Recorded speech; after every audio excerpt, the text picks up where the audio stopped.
Peter, thank you so much. You still have some time on the floor before we start the panel. I was wondering if you could tell our audience more about the use of green spaces and how you mentioned property prices increased when this mile-long green corridor was added to a neighborhood. And to me, that seems an example of an economic benefit falling outside the balance sheet of a company. And I think there are many other uses of public spaces like flea markets where governments can realize, if they're made to see, that these kinds of spaces do have economic benefits for cities. And it's not just making people happier and healthier, so reducing the use of emergency services and hospitals, but also increasing the quality of life with positive economic outcomes. Yeah, what we hope to see is sort of, smarter investments, really, because of course this project was done by the municipality of Copenhagen because it's a huge-scale project.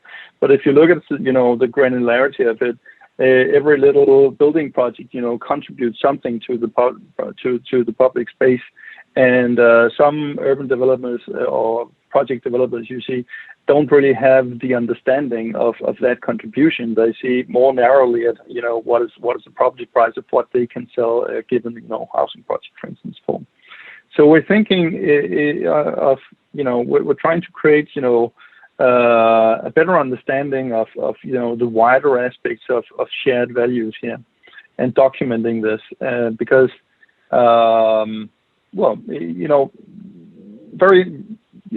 I think most architects have been working with the developer. What do we do? Do we plant a tree, or do we have a parking space? And he will necessarily choose the parking space, right? Because you can lease that day one. Whereas the park, that sort of soft value or something like that. But here we have a case that the park, or the green space actually works, at a much larger scale than the individual parking space. One more note on that: there's a very strong trend happening here with climate adaptation, because we're sort of a low-lying country with very flat landscape, and we really have some issues with stormwater. Rainwaters, rising sea levels, and so on, and there's a question coming up, how to invest in climate mitigation, for flood barriers and so on, or improving sewers and so on.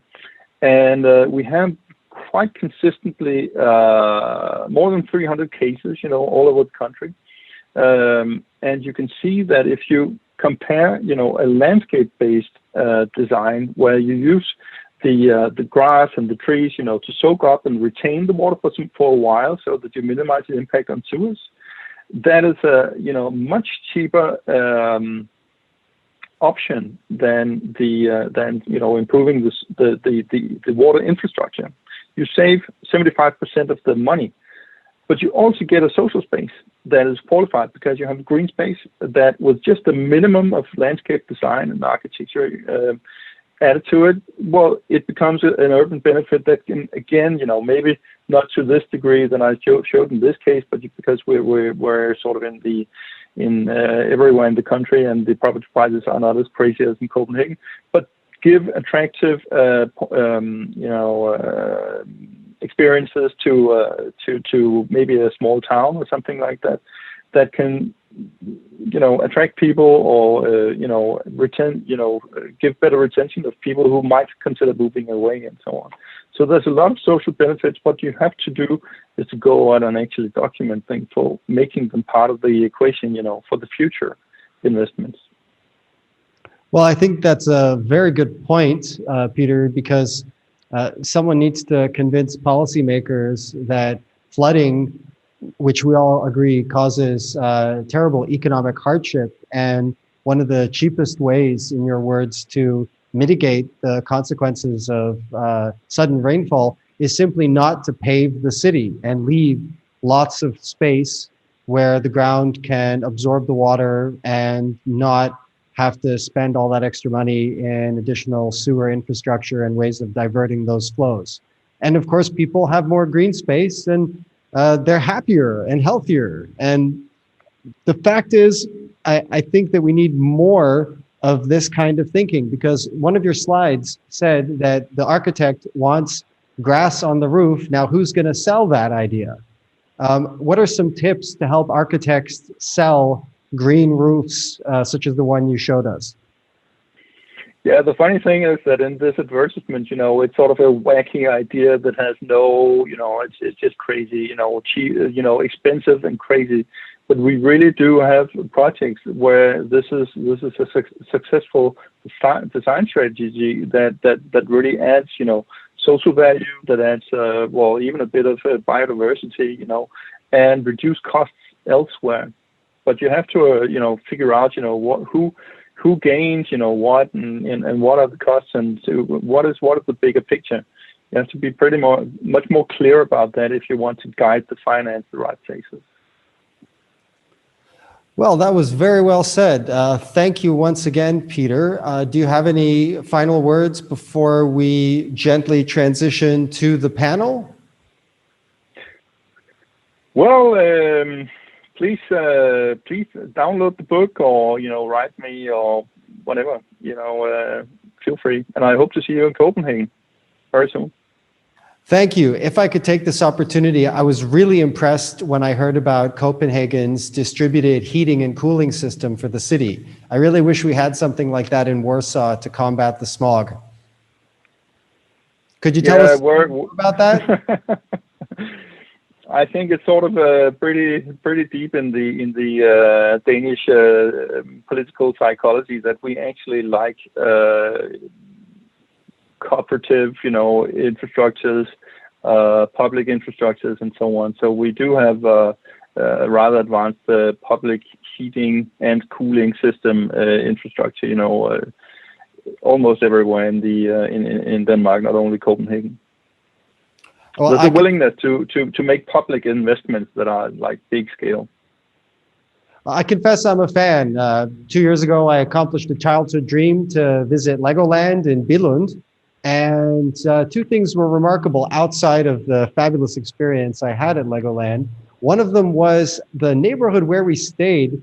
It was very, very green, but the houses were rather close together, but designed in such a way that we had lots of privacy, but also a lot of views outward, looking at open fields and not looking at other houses. And I thought that the way they had placed those houses was very clever. And the second thing was really charming. They had a public petting zoo for goats, and you could just go freely and feed goats and pet goats, and my kids just loved it. I'd like to see more such initiatives. It put a smile on my face, I confess. Yeah, I think the Lego family, it's a family-run business, is very enlightened clients. But I think what you're noticing is a broader trend, because it is about architects creating social value, sort of being very careful about how you organize space and what activities you accommodate in these. And I just think we have to highlight that and actually measure the impacts. You just experienced this. And it was a sincere pleasure.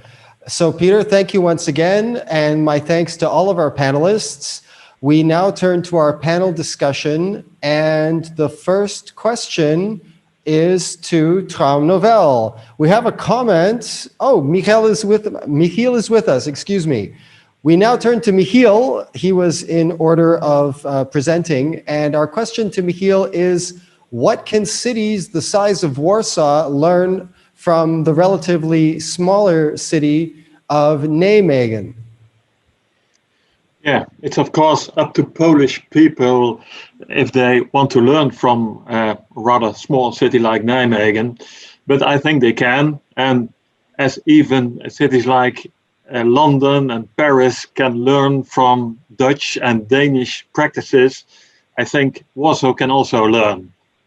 And I think maybe the main vision that we had in Nijmegen and still have is that the contributions of a lot of stakeholders, citizen cooperatives, companies, stakeholders, are important. And I think that could be the same in Warsaw. But really interested in what the public thinks about this. Thank you so much, Michiel. And would you like to react to that, Peter or Johnny? Johnny, what do you have to say to that? No comment, nothing special yet. Okay, no problem. It's a lot to take in at once, and we'll give you some time. Peter, how about you? Well, I think basically we can all learn from each other, I'm sure. I think Danish architects work a lot, internationally. It's probably the same with the Dutch, I'm sure. But what we do when we work in other countries, or we work with people from other countries working in Denmark, which also happens, is that everybody just experience that they learn from each other. That's always complementary competences when you work together. So I think I'm a big fan of internationalization. That I don't think it turns out to be uniformity necessarily, but I think we can definitely inspire each other by working across borders. Very well said, Peter. I mean, when I think about Nijmegen and the fact that it's the cycling capital of the Netherlands, which Michiel is absolutely correct, that does pretty much make it the capital of cycling in the world. I wonder if that has something to do with early childhood education that raises awareness, and that awareness becomes a willingness, and that willingness is committed to action. Because Johnny said that we all have enough ideas. There are enough ideas to solve all the world's problems, but what we need now is action, and we need to have more action. Speaking of which, we have a question to Johnny from our audience, or at least a comment. You have so many plants in your office, Johnny. One person writes that they wish they could have so many plants, which brings me to a second question for you. When I saw your site, Traumnovelle, I found it was very interesting. The content was very interesting, but the background was so dark. It was so dark green. I just wonder, what is the philosophy behind this? So maybe something. So I discovered they had something to say about like Nijmegen and the Dutch culture that was important. Sure, go ahead. So far, at least from the neighbors, like the Belgium, I have the feeling that the biggest quality of the Netherlands is this collective necessity, because there is this threat of this flood at the beginning of at the center of the nation. There is this real understanding that measures needs to be taken like collectively, and which is creating the situation in which we have like a collectivity, cities that are really like together able to address the world. So that's something I think that we should all learn. About the plants, it's easy. I mean, there is nothing more easy than plants. They don't really need a lot of things. Sometimes you can forget to give them water. They will just survive, And about the dark green on the website, I have no idea. I think it's way too darker to be able to read it, but we are trying to maybe to look for a greener future, which is maybe a bit more polyvalent, but still. So what we are doing, or what we did so far, we started the office as maybe like something that we wanted to be very critical, and we are often doing like on one side like super dystopian projects.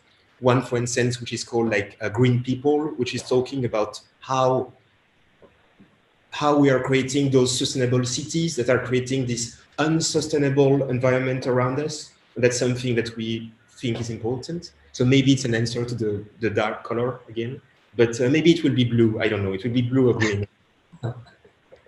Michiel, would you like to say something more about the flooding? Because it seems that in the Netherlands, climate change is at the point of a clear and present danger within the short term. So it's finally within the scope of the consciousness of a political animal who thinks in terms of re-election, whereas for some of us, it's still not, over the horizon yet.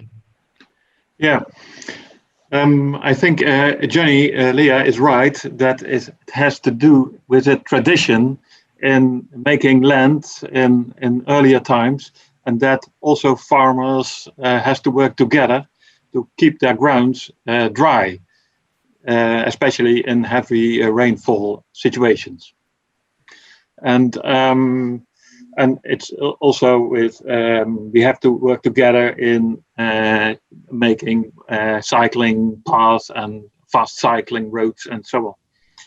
And we gave the government in position to also to reach the bigger goals in our policy. And that's a kind of tradition. And I would say, and that's maybe the connection also to Peter, that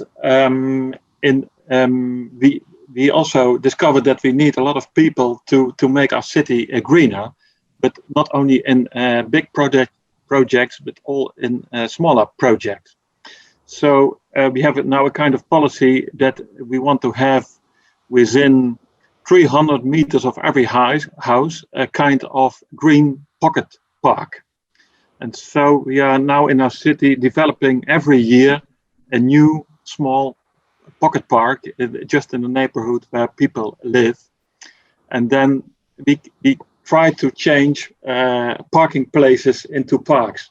And in the beginning, it's difficult, but later on, as people see pictures of the new situation, then they are going to be glad and see that they have to walk a little bit longer to a parking place for their car, but they see from the house every day the green square or the green park from their homes. So, but I have can I ask a question to Peter? Feel free, go ahead. Yeah, I was wondering if already the more traditional developers, project developers, urban project developers, are already learning from the front runner projects. And is it going to be a mainstream already in Denmark? Yes, I think reality moves very fast on the sustainability agenda at the moment. I was practicing architecture in the big housing boom in the 2006 and so on, and now we're sort of 15 years beyond almost. At that time, there were almost nothing, sustainability thinking, from private developers. Just building to the building regulations, minimum requirements, and nothing more. Now the same people have understood, by great architects, driving and their agenda on, circular economy and so on. They have understood that this is a marketing success for their projects, and that guides, money in a whole new direction once this success stories of actually people demanding, sustainability of the housing projects and so on. So I think we're in the middle of a great market transformation at the moment, and we're in the middle of a huge cultural transformation as well. I think the last ones to understand were actually the politicians. I'm sorry to say, but they've been the most slow reacting. Not on the municipal terms. The cities are pretty much they're very much front runners, but the national level they're overly cautious for some reason. Well said, Peter. You know what they say, first there's resistance, then there's extreme resistance, and finally there's acceptance. I have a follow-up question for you, because you mentioned the life cycle of buildings, and I don't know if the average person really thinks about the life cycle of a building, from raw materials to garbage. And are there some ways you could talk about how we can extend the life cycle of buildings, or have a more circular model for buildings? Because some of our speakers also spoke about multi-use throughout the life of a building, and you also referenced the life cycle. Yeah, I don't think we should underestimate people's, sensitivities. I think that there's a movement going where people actually begin to appreciate, recycled materials, because these materials have a history in them, And there's a statement, it's a question of who I am because I live in this building, which was built by recycled elements of, a demolished building and so on. So I think that we're definitely seeing a new sensitivity.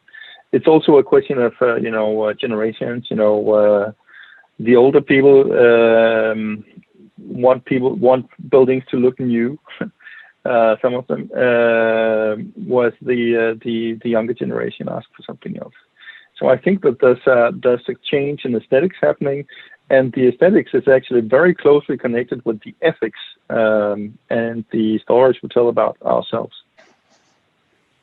Very well said, Peter. We have a final question directed at Johnny from the audience, asking about how we can oppose the existing culture of monoculture in agriculture.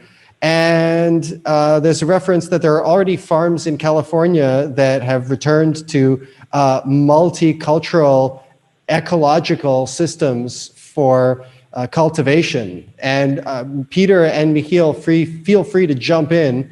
For example, I know the Netherlands is a net food exporter, which is quite an astounding feat for a country of its size.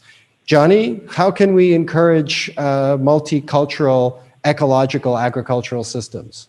Yeah, I think that the answer was in the question, like trial and error, and some people are already doing it. So we have the tools, we have the ideas.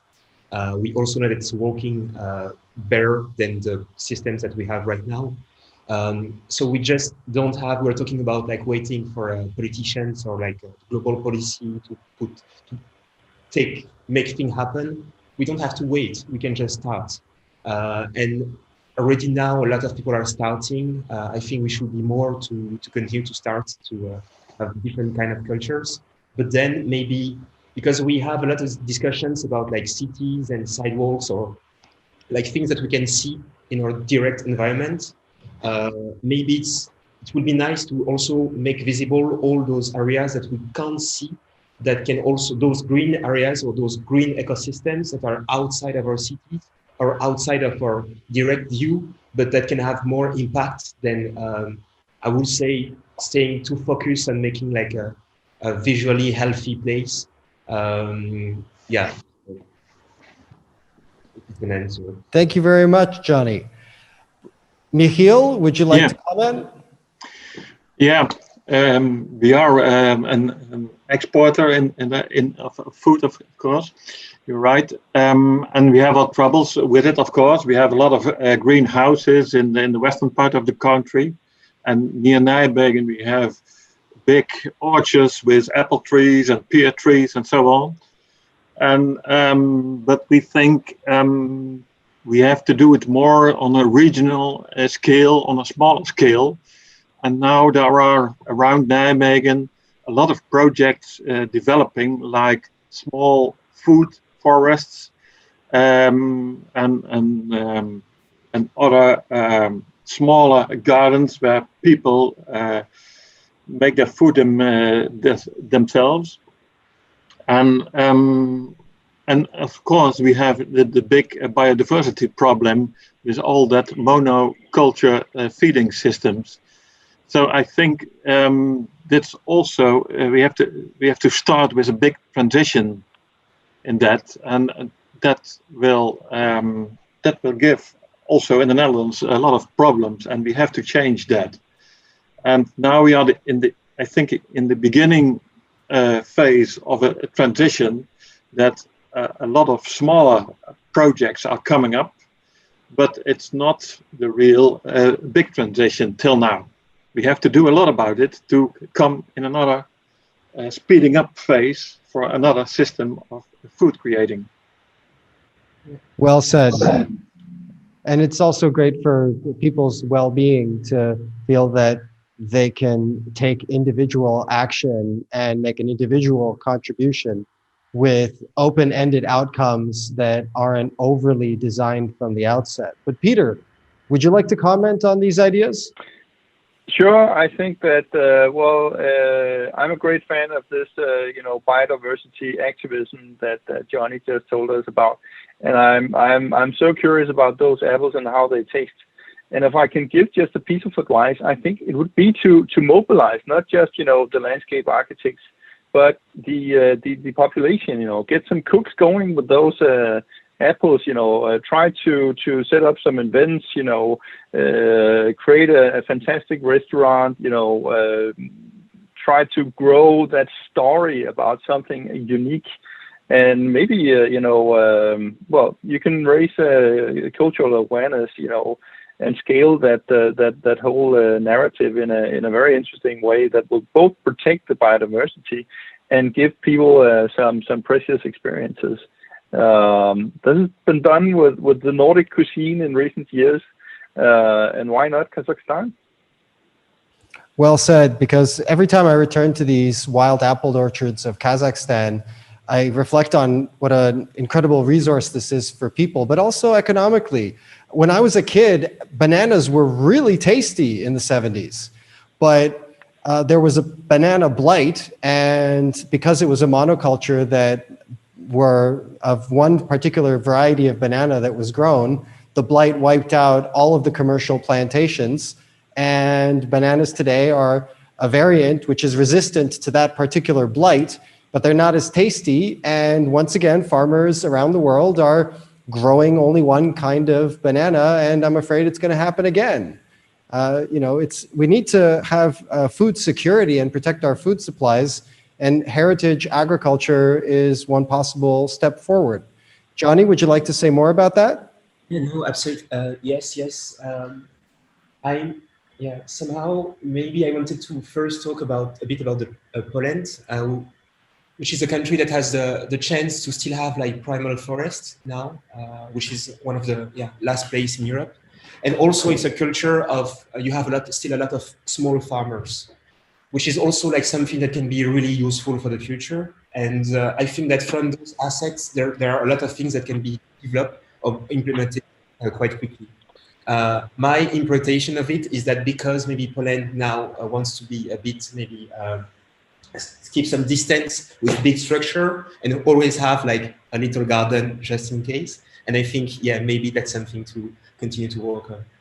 Then about what you said, Peter, I think that yes, like finding a way by like this pedagogical way to make understand that other plants or old apples have real values is something that we should do a lot, because it's all about like what has value now. Is it like to have a car with oil, or is it to have like a tree with apples that can bring you like health or other things? The only thing that I'm just a bit afraid is I know that there is this economy of, let's say, sustainable economy, just finding like those new values, for instance, like saying that in that snake you can find like a cure for that disease in a much more easy way. And I'm just a bit, I'm not sure that that will be the solution, because if we have the same like market way of giving values to products, we might recreate the same conditions. But again, I really think that that's the best that we have. The market that we have now, or the society that we have, is somehow the best. And by working with those, on the idea of giving value to those old apples, or making it trendy fashion, not just say, hey, it's nice to have plants, it can help a lot. But then we still have to think about what could be the next step and how to continue to optimize the market that we have, because it's our main tool, and we have to work for it, or work with it also. Very well said, Johnny. And Michiel, Johnny mentioned parks versus parking lots, and how do we value things? And I think we can all agree that a car only has value when you're driving it. The rest of the time, it's just taking up space, whereas parks benefit people all the time. And how can we encourage policymakers and decision makers to favor parks more than parking lots in the future? We have a kind of policy around that, because we don't strive not only to develop cycling roads, fast cycling roads, but we develop also strategy to have no car at all. And that you can do with car dealing projects, so that people in a neighborhood can have together one car and not every one or two cars.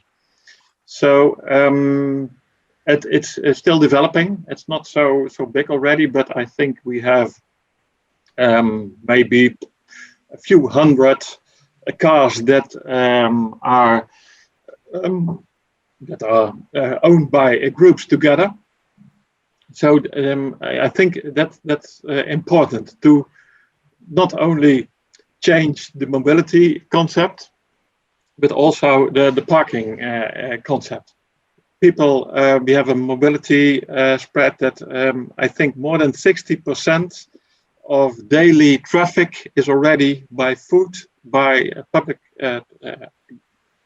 traffic, or by bike. And so that's rather unique. It's also because of the green surroundings around our city, because we have not very big roads at the eastern part of the city, because of that green protected area.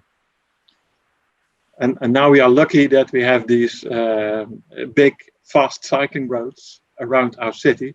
So also the people who works in Nijmegen but live in a village around Nijmegen can use especially electric bike now for also the bigger distances, like 15 kilometers. Well, that seems to make a lot of sense, Michiel.